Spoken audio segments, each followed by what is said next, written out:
વડગામના ધારાસભ્ય જિગ્નેશ મેવાણીના પોલીસ વિભાગ અંગેના વિવાદિત નિવેદનથી ગાંધીધામના વેપારી વર્ગમાં ભારે રોષ જોવા મળી રહ્યો છે। પોલીસ પરિવારને નૈતિક સમર્થન આપવા માટે ગાંધીધામ વેપારી મંડળ સહિતના મુખ્ય એસોસિએશનોએ એકમત નિર્ણય લીધો હતો।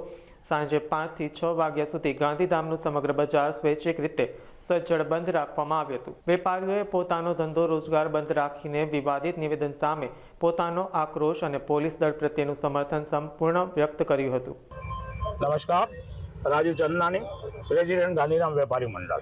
आज 4 दिवस पहला धारासभ्य पोलीस माटे जे अपशब्द बोल्या छे ए बहु निंदा करवा जेवा छे अने अमे सांभळ्यो। अमे 4 दिवसथी अमे ए ज विचारणा करता था कि આવી રીતે જો દરેક આવી રીતે પોલીસ માટે કે કોઈ પણ ખાતા માટે આવી રીતે બોલશે તો આ આપણા દેશ માટે, આપણા ગામ માટે, બધા માટે ખરાબ છે।